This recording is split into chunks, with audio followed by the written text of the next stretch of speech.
check the mic and make sure it sound right, boys.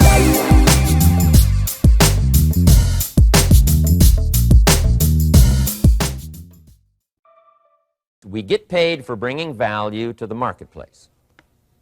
Now, it takes time to bring value to the marketplace. However, we do not get paid for time, so we cross that out. Mistakenly, the man says, I'm making about $20 for an hour. Not true. If that was true, you could just stay home, right, and have him send your money. So that's not true. We don't get paid for time, we get paid for value brought to the marketplace. Now, since that's true, here's one of the key questions of my talk to you today. Is it possible to become twice as valuable to the marketplace and make twice as much money in the same time? Is that possible? The answer is yes.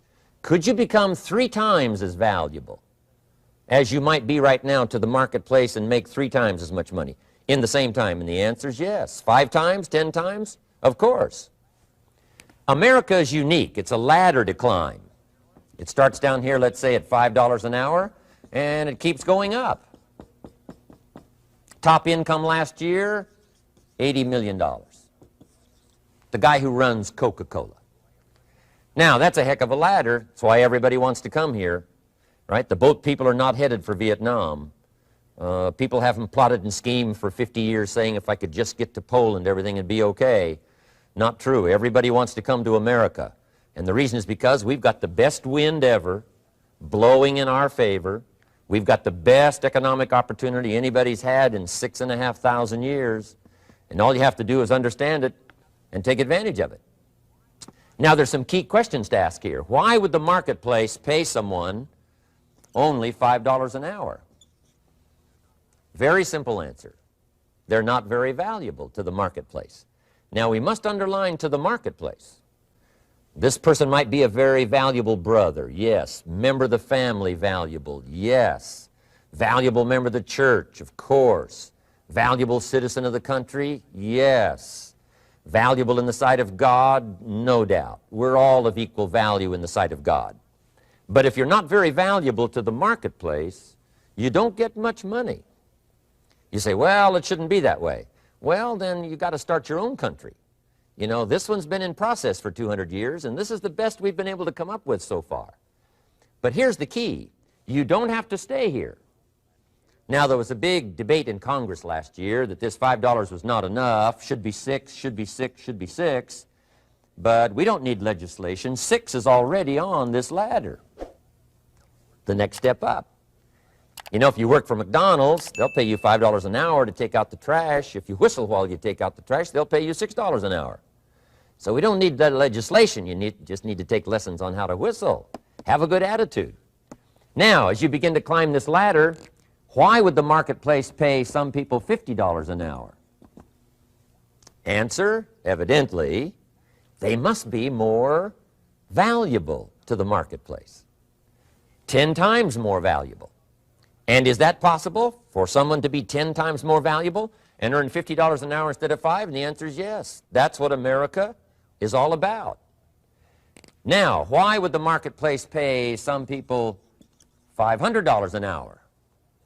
Evidently, this person must be much more valuable to the marketplace. That's what's important to understand, to the marketplace. And would the marketplace pay one person $80 million for 1 year's work? And the answer is, of course. If you helped a company make $1 billion, would they pay you $80 million? I'm telling you, it is possible. And that's why America is so exciting. That's why this financial ladder is so exciting. It's possible for all of this to come true for all of you, no matter where you start. As a student in school, just getting started out there in the workplace, this is all possible for you.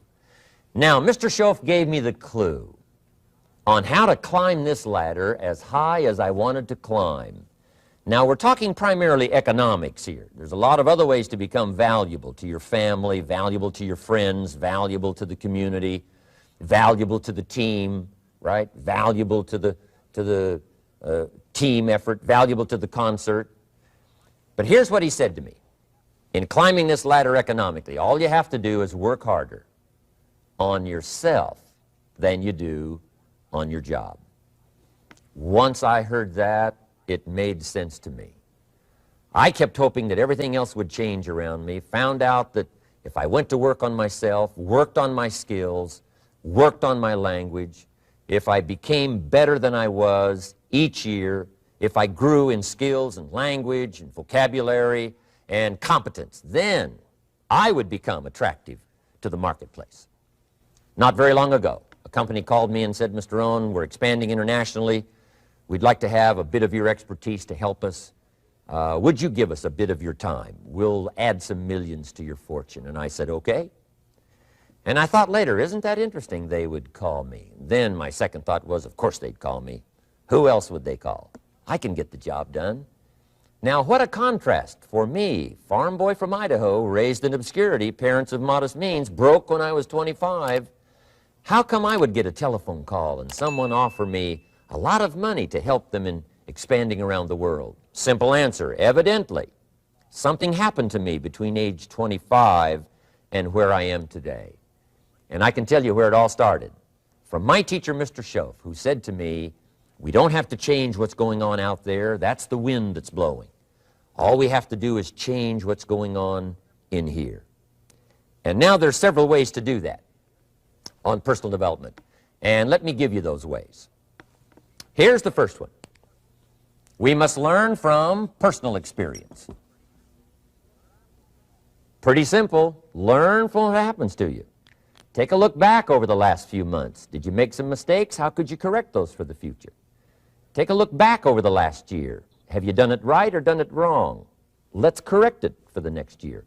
Learn from your personal experience. Mr. Schoaf asked me when I first met him, he said, Mr. Rohn, how are you doing? You've been out there now 6 years. And I said, I'm not doing very well. He said, I suggest you not do that anymore. What a simple, swift analysis to my situation. He said, if you keep doing it, the next 6 years will be like the last 6. You don't want that to happen. Let's make the changes. So learn from your personal experience. Now here's number 2, why I came to share this video experience with you today. And that, I call it OPE, other people's experiences. That's me, other people. That's your teacher, other people. That's your friends and colleagues, other people. The people you meet that can pass along to you their experiences, what's happened to them, the mistakes they made, how they corrected them, how they changed their health and changed their bank account and changed their income and changed their future. That's it, other people. Now there's 2 kinds of people to learn from. One is failures. It's too bad failures don't give seminars, right? That would be valuable. Bring your notebook, have them tell you how they lost it all and threw it all away, threw their health away and threw their friendships away and things didn't work out well. That would be valuable. But now then we must also learn from positive, people that have done well. They've got the health, and so we ask them, how did you become so healthy? They've got the skills, so we ask them, how did you become this skillful? They've got the income, so we ask them, how did you get here in such a short period of time? So now here's what's important in personal development. In learning from other people, we learn, number 1, by observation.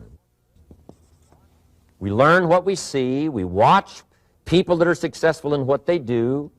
In sports, we watch their disciplines. In business, we watch their disciplines. By observation, what we can see. The reason I created this video is something that you could see someone's experiences translated for you. Second, we learn by what we hear.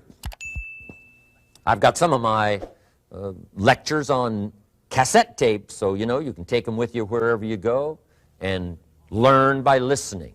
Turn your car into a mobile classroom and listen. And then listen to the sermon on Sunday morning. Listen to the lectures. Listen to the teacher. Listen to someone who's got something good to say.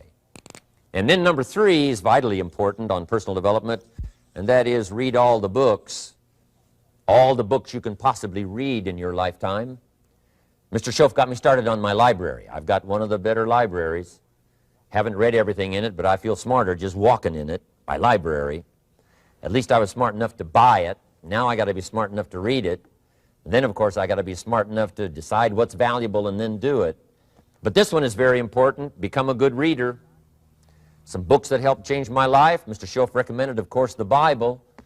And my parents made sure I was a pretty good scholar by the time I was 18. That's been so beneficial for me, drawing from those illustrations, reading about those stories, people who made it and people who didn't make it, and what the difference was. And then other books that helped to really change my life. One called Think and Grow Rich by Napoleon Hill. And then a book that helped me become financially independent by the time I was 31. And that book is called The Richest Man in Babylon by George Clason. And I'm going to share a little bit of that book with you when I get to financial independence today, our third subject. But I started reading the books, attending the classes, making sure that I got in front of people that had something good to say. And then I started keeping a journal. One of the major things my teacher taught me was to keep a journal. He said, don't trust your memory. If you hear something good, just make a little note and write it down. Now, at first I took, notes on pieces of paper and torn off corners and backs of old envelopes. And it didn't serve me well, thrown in a drawer. Then I learned to keep a journal, a bound copy of all my notes. So I would suggest you do the same. Things that impress you, a poem that impresses you. When you attend a class, some of the ideas that impressed you, jot them down. You read something in a magazine, right? Some ideas. Take those out, put them in your journal. Keep a good journal the rest of your life. This will serve you well. My journals make up a significant portion of my own library. And if you saw my library and saw my journals, I tell you what you'd have to say. This is the library, and these are the journals of a very serious student. No wonder Mr. Rohn is invited to lecture and speak on his experiences around the world.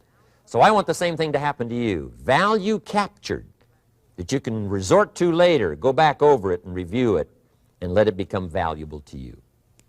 So that's my first subject, personal development.